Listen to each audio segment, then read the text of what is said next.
Dios bendiga, mis amados hermanos. Les saluda el doctor Adrián Nájera. Regresamos a nuestra segunda parte del curso Exégesis del Génesis. Estuvimos cubriendo algunas reseñas sobre el Génesis y cuál es el desglose por capítulo para poder cubrir este panorámico. Estuvimos viendo también algunas de las cosas que encubre el Génesis, como las preguntas de la existencia, la historia primitiva y la historia patriarcal. Tenemos que tener en mente muy claro que el libro de Génesis va a hacer referencia a ciertas personas, ciertos personajes. A esto se les llama referencias proféticas. Jesucristo siempre tiene que estar reflejado a través de estas referencias proféticas. Cuando se observa a José, cuando se observa a Adán, cuando se observa a Enoc, cuando se observa a Noé, cuando se observa a Abraham, se observa a Isaac, Jacob, José, todos estos personajes, sus comportamientos se asimilan a Jesús. Tienen una relación simbiótica, paralela, una similitud a la vida de Jesús. Ahora, no solo la vida de los patriarcas, sino también los elementos dentro de cada una de las historias, dentro de los sucesos, van a hacer referencia profética hacia Jesús. Les doy un ejemplo. El arca. ¿Okay? El arca de Noé había una sola ventanita. Estaba arriba. Esa ventanita tiene la puerta. Jesús. Era la única fuente de agua, era la única fuente de viento, de aire, y era la única fuente de luz. Y estos tres elementos son Jesús. Y Él es la puerta. ¿Era la única fuente de qué? Agua, de viento, o sea, oxígeno para poder respirar. ¿Sí? Y también de luz. Porque se selló totalmente el arca, ¿verdad? Entonces, Dios pone a 8 personas dentro del arca. 8 significa nuevo comienzo, teológicamente. Él pisa después de que Dios... Ahora, regresamos al 8. El hecho de que Dios pone a 8 personas, y esas mismas 8 personas que salvan el diluvio, son las mismas 8 personas que salen, y 8 significa nuevo comienzo, es la oportunidad que Dios le está dando al hombre de que si dañó las cosas, ¿okay?, que si perjudicó su relación con Dios, Dios diciéndole al ser humano, voy a dar una nueva oportunidad. Este es tu nuevo comienzo. Ahora, Noé, se acaba el diluvio. Cuando él pisa, la palabra de Dios dice que él pisa a un nuevo mundo. ¿Okay? Porque él estaba en el arca cuando Dios destruyó el viejo mundo. Y el arca se subió en agua, no pisando tierra. Después del arca pisa tierra y ya Dios había reconstruido todo, ¿verdad? Entonces Noé, cuando se baja del arca, él está pisando nuevo mundo, nueva tierra. ¿Ok? ¿Qué es lo que hace el cristiano cuando viene a Jesús? Pisas nuevo mundo. ¿Qué es lo que hace el cristiano en el momento de su arrebatamiento? Vas a pisar nuevo mundo. ¿Qué es lo que hizo Jesús después de su muerte y resurrección? Pisó nuevo mundo. ¿Estás entendiendo cómo solo en el arca conoces elementos que son referencias proféticas hacia Jesús?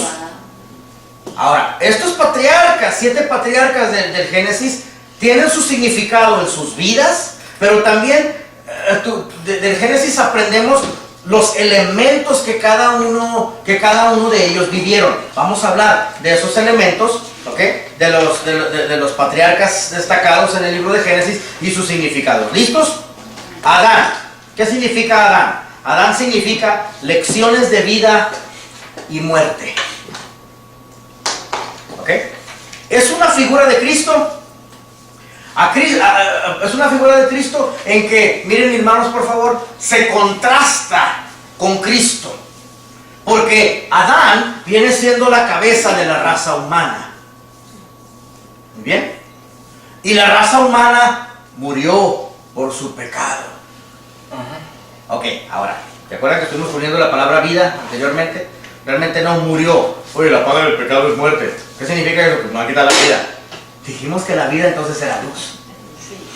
¿Verdad? Ya estamos entendiendo entonces lo que significa la paga del pecado es muerte. Porque se te arranca porque el ser humano dice, pues yo vivo, entonces yo he pecado y no me muero. Pero una cosa es existir y otra cosa es vivir. Así es. En Cristo se vive porque tienes esa luz, tienes esa vida y vives eternamente.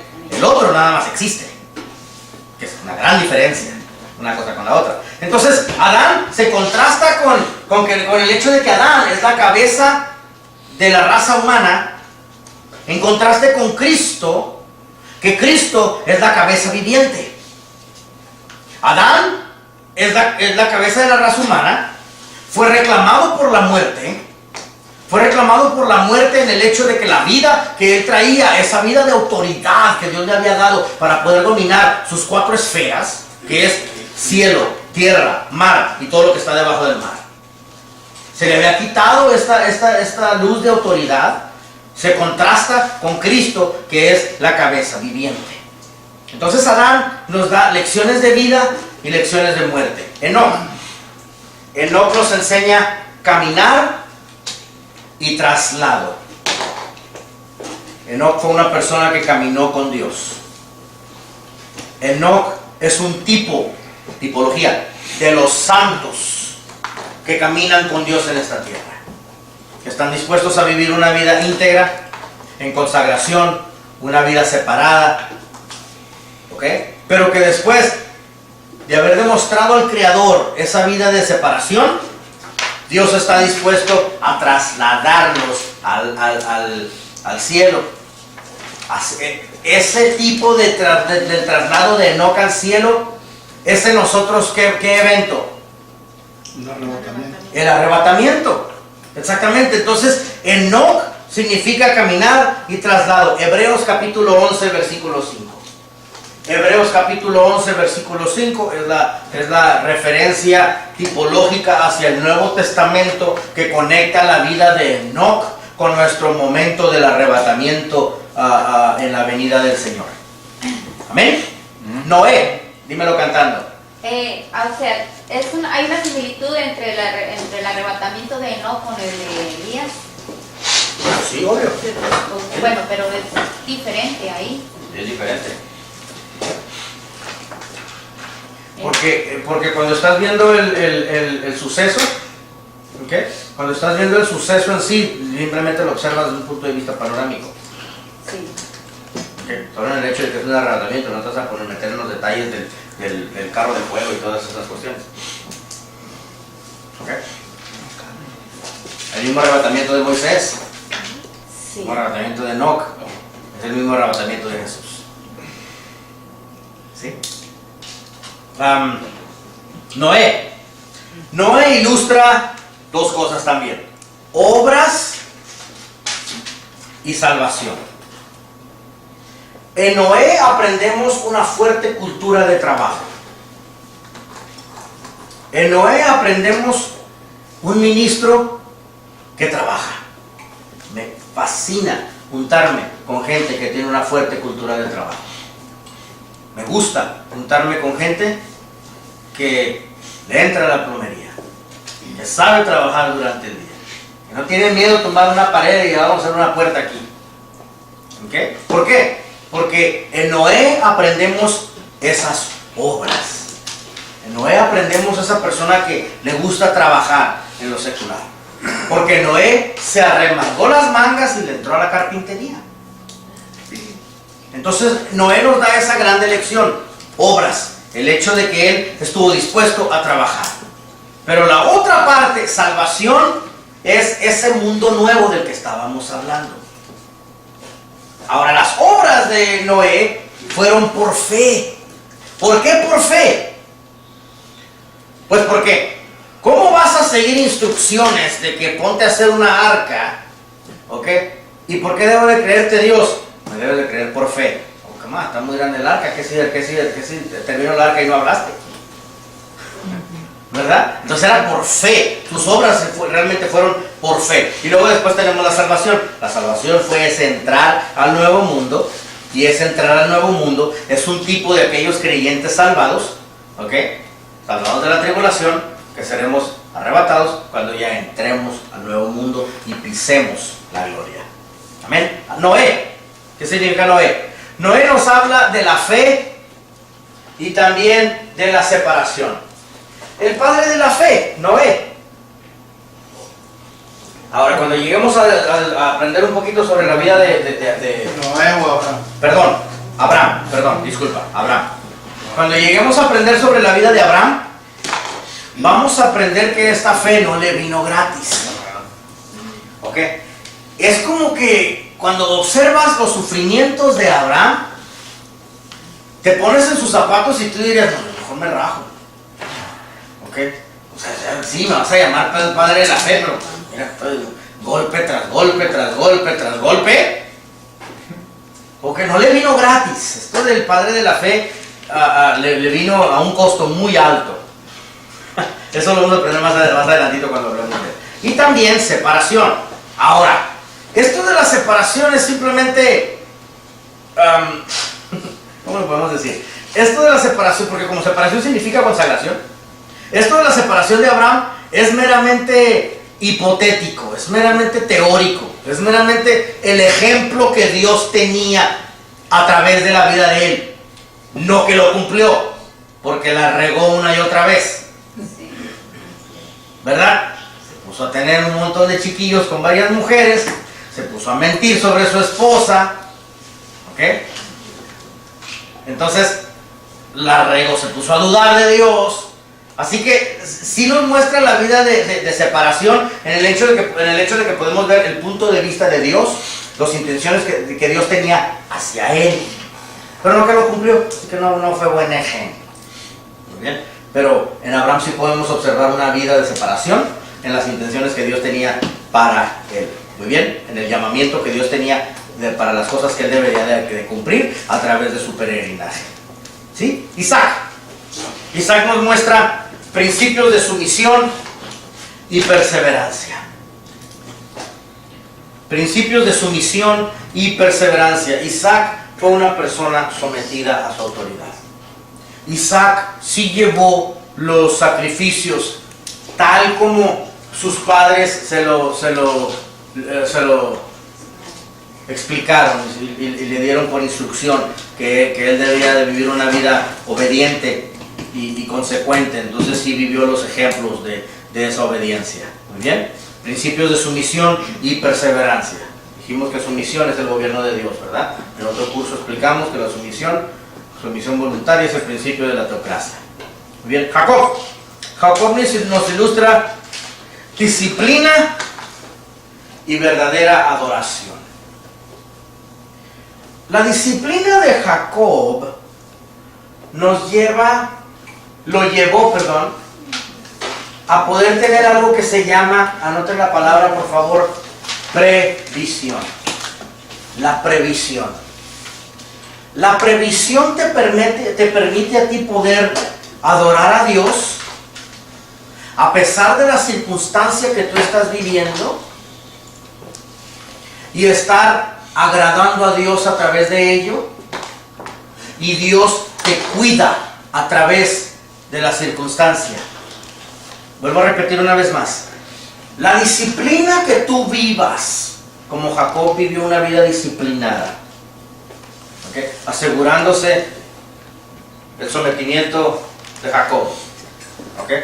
La disciplina que tú vivas te permite a poder vivir una previsión. Previsión es ese conocimiento que Dios te da, que todo va a estar bien. Porque mira, él adoró mientras se estaba acercando a la muerte. Jacob adoraba a Dios mientras se estaba acercando a la muerte. ¿Cuántos de ustedes han estado cerca de la presencia de Dios en unos momentos de tu vida de adoración, cuando le pones atención al llamado de Dios a tu vida, y de repente tú empiezas a recibir estas, voy a utilizar esta palabra muy secular, simplemente para darnos un ejemplo, tú empiezas a sentir esa corazonada, tú empiezas a sentir ese feeling, es un sentir del bien y del mal, es un sentir de adoración hacia Dios, de que Él está contigo, es un sentir de aprobación, ¿ok? Y también te hace ver las cosas que están mal.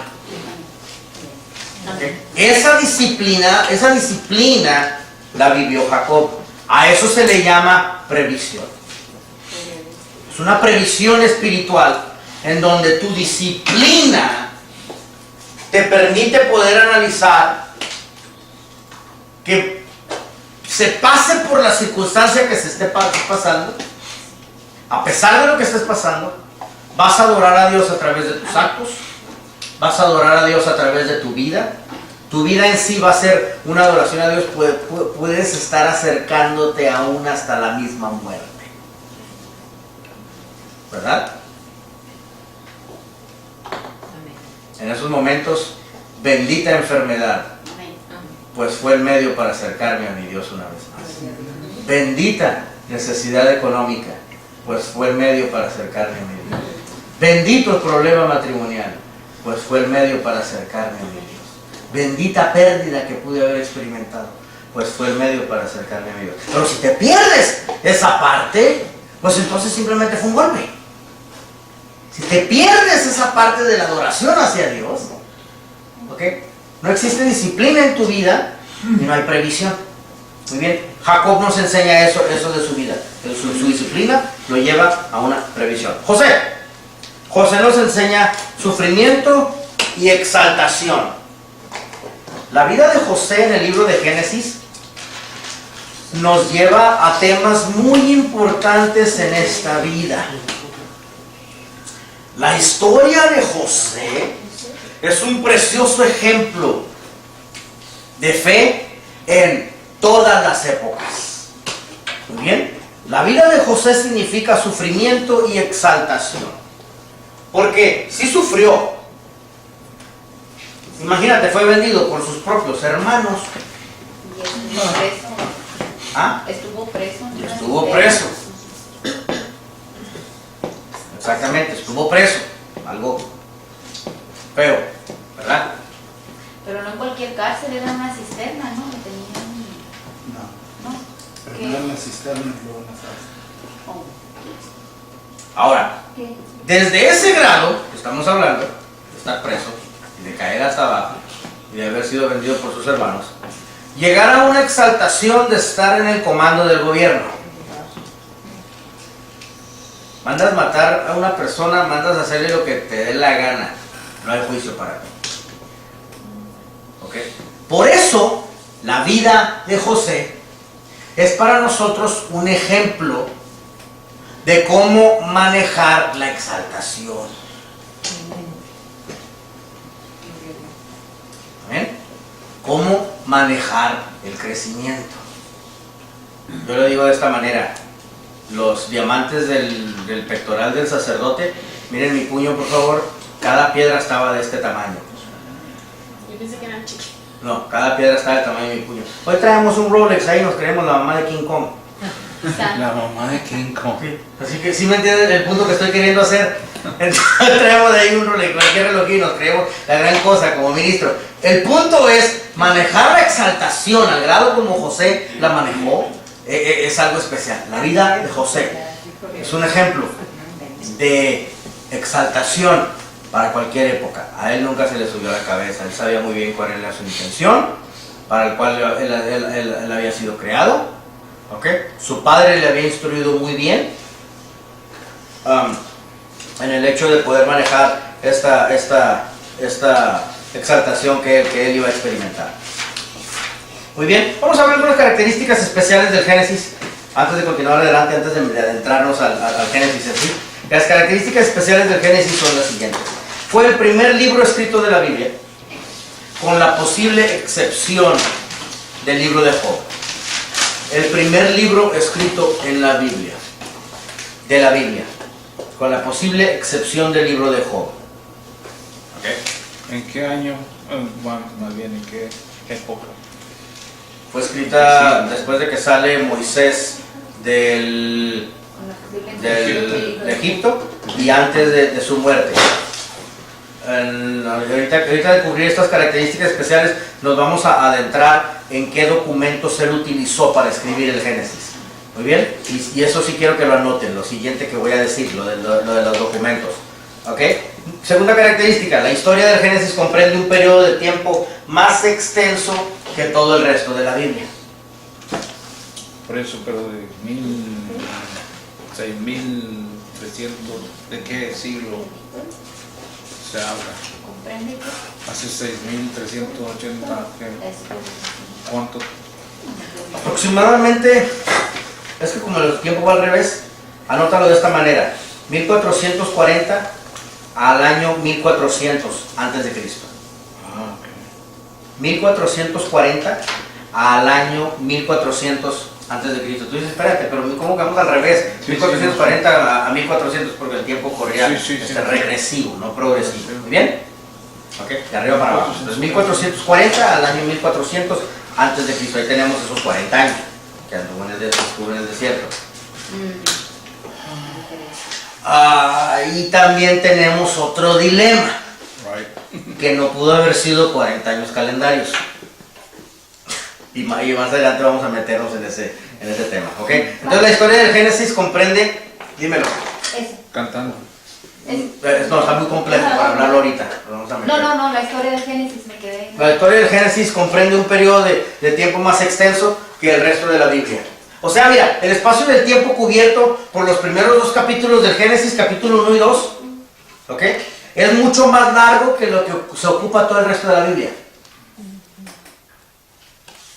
Todo lo del Génesis. El Génesis, solo el capítulo 1 y 2, es más largo que todo el resto de la historia que se ocupa para escribir el resto de la Biblia. ¿Cuánto tiempo cabe dentro de la dimensión de la eternidad de Dios? No. Solo podemos basarnos un poco en la geografía. Solo podemos basarnos en eso un poco. ¿Sí? Tercero, el Génesis sostiene que el universo material y la vida sobre la tierra son la obra de Dios. Dios fue el único creador. Muy bien. Ahora, Perdón. Dios fue el único creador. El Génesis sostiene que el universo material y la vida sobre la tierra son la obra de Dios Yahweh. ¿Okay? Ahora, en el capítulo 1 y el capítulo 2 se menciona el nombre propio de Jehová más de 50 veces. ¿Cuántos de ustedes han tomado la cena judía? Cuando estuvimos leyendo algunos escritos en la pared. Ok. Cuando se dice el nombre de Jehová, tienes que decir ciertas frases después de eso. Ok. No sé exactamente las frases que dicen los judíos, porque para diferentes circunstancias, para diferentes verbos dicen diferentes nombres. Ok. El verbo viene siendo Elohim, lo que Dios hizo. Ok. Pero el nombre propio de Dios es Yahweh, Jehová. Muy bien, no estamos pronunciándolo bien porque, para empezar, como dijimos desde el principio, no hablamos hebreo. Y estos son palabras que se nos da a nosotros en nuestra fonética comprensible para poder pronunciar algunas palabras. YHWH, ¿no? Exactamente. El punto que estamos queriendo hacer aquí es, en el libro de Génesis, el capítulo 1 y 2, hay más de 50 veces el libro, está mencionada la palabra Jehová. Pero no se escribe Jehová directamente, porque escribirla para estas personas que escriben el Septuaginto implicaría meter todo el resto del ritual. No entiendo. ¿No entiendes? Cuando estuvimos leyendo la cena judía, ¿ok? Y cada que se decía, Jehová nos salvó del éxodo, antes de decir nos salvó del éxodo, solo el hecho de que yo hubiera dicho Jehová, toda la clase hubiera dicho, Porque Él es grande y porque para siempre es su misericordia. ¿Ok? Él creó las lumbreras. Cuando dije Él, a nosotros se nos puso Él. Pero realmente en el original hebreo dice Jehová. ¿Sí? Sí, sí. En el principio creó Dios los cielos y la tierra. Porque para siempre es su misericordia. ¿Sí me entiendes? Entonces para meterle, porque Él es grande y digno de toda alabanza, porque para siempre es su misericordia, cada que se va a mencionar la palabra Jehová, ¿de qué tamaño estaría el capítulo 1 y 2 de Génesis? Muy extenso. Muy extenso. Escucha esto, en el principio creó Dios los cielos y la tierra. Creó es Elohim, porque Él hizo algo. Creó Dios, ya tenemos Yahweh. Solo ahí tenemos la mención de dos nombres de Dios. Sí. Uno que es el que actúa, que es verbo activo, y otro que es su nombre propio, que es Dios. Pero a nosotros se nos dio, en el principio creó Dios, se nos puso creó. Porque el Septuaginta dice, esto vamos a darles creó y vamos a ponerle Dios con D y ya ellos que definan quién es Dios. ¿Ok? Pero Moisés no lo escribió tan simplificado de esa manera. ¿Ok? Él metió el Jehová y él metió el Elohim en los lugares apropiados. ¿Ok? Estas son las escuelas. Entonces, ahorita nos vamos a meter en eso. Entonces vamos a meter en cuándo lo hizo y por qué lo hizo y cuándo metió eso. Este es un punto que estoy queriendo hacer aquí. El nombre de Jehová se menciona en los primeros 2 capítulos del Génesis, que son realmente los más importantes, 50 veces. ¿Alguien lo entendió? ¿Alguien entendió lo que acabo de decir? 50 veces. 50. ¿Ah? Pentecostal. 50 es jubileo. 50 es el periodo de liberación. 50 es el periodo de Pentecostal. Pentecostal significa 50. 50 significa fuego, unción, poder, aceite. Muy bien. Es que Pentecostal. cada número, según entiendo, en el hebreo tiene un significado. Claro. No como nosotros un conteo nomás 1, 2 y 3, ¿no? Exacto. Brincas 1, 2 y 3 veces. Exacto. Pero para ellos no es así. Brincada. Y la brinqué. Como que dice la señora, brinca y brincas ya. 50, ok, jubileo. Que es cada 50 años. 50 jubileo significa Pentecostés. ¿Ok? Pentecostés, cada 50 años cada preso tiene que ser libre de las cárceles. Cada 50 años toda deuda tiene que ser cancelada. Toda deuda tiene que ser perdonada. ¿Ok? Cada 50 años se celebra la independencia en Israel. Se celebra un enorme jubileo. Y 50 significa Pentecostés. 7 por 7. 49. Más un día que Dios escribió la ley sobre, un día le tomó para escribir la ley el decálogo. ¿Cuántos días son? 50 días después del mes de Nisan. El mes de Nisan es cuando salieron de Éxodo. Dios entrega la ley 50 días después que salieron de Egipto. Dios todo este momento está apuntando hacia el fuego del Pentecostés. ¿Ok? Dios todo este momento está apuntando hacia el fuego del Pentecostés. El que no lo vio fue el que lo escribió. Moisés nunca vio esto. Primeros 2 capítulos del Génesis, 50 veces menciona Moisés ahí, Yahweh. Siguiente suceso. Génesis es el libro de los primeros sucesos. ¿Ok? Primeros sucesos. El primer matrimonio, está el primer pecado, el primer homicidio, ¿Saben lo que es poligamía? Sí. Los hijos de Noé practicaron la poligamia. Enoch, Okay. Enoch, exactamente. fue el primero, ¿no? El primer polígamo, sí. Los primeros instrumentos musicales. Pero todo esto tiene un significado, ¿ok? O sea, la razón por qué Dios crea el matrimonio, ¿ok? No es para tú tomar placer. No. Dios diseña el matrimonio en específico con instrucciones divinas. Amén. ¿Sí? Tienes que estar pensando primero qué es lo que Dios quiere lograr a través de mi matrimonio. Ok. Los primeros, y también la primera promesa de redención y así sucesivamente. Ok. Otra característica especial del Génesis es el pacto de Dios con Abraham, también conocido como el pacto abrámico. Específicamente, si quieres anotarlo por favor, capítulo 12 del Génesis, capítulo 15 y capítulo 17.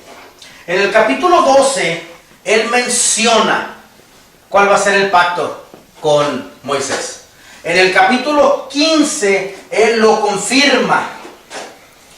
Él formaliza. O sea, lo formaliza en el capítulo 15 y en el capítulo 17 él lo ratifica.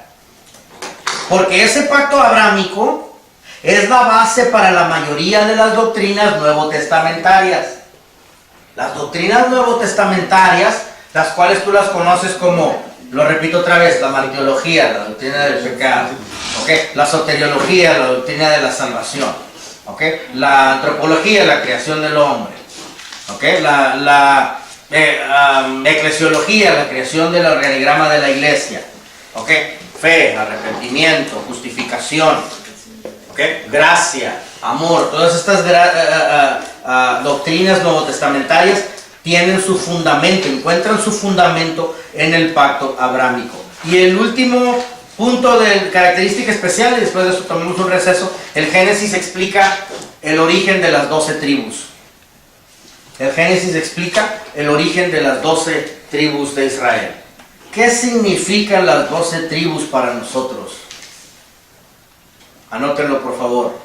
Organigrama empresarial. Organigrama empresarial. Las 12 tribus para nosotros significan que nosotros debemos de aprender cómo corre la industria, cómo corre la empresa.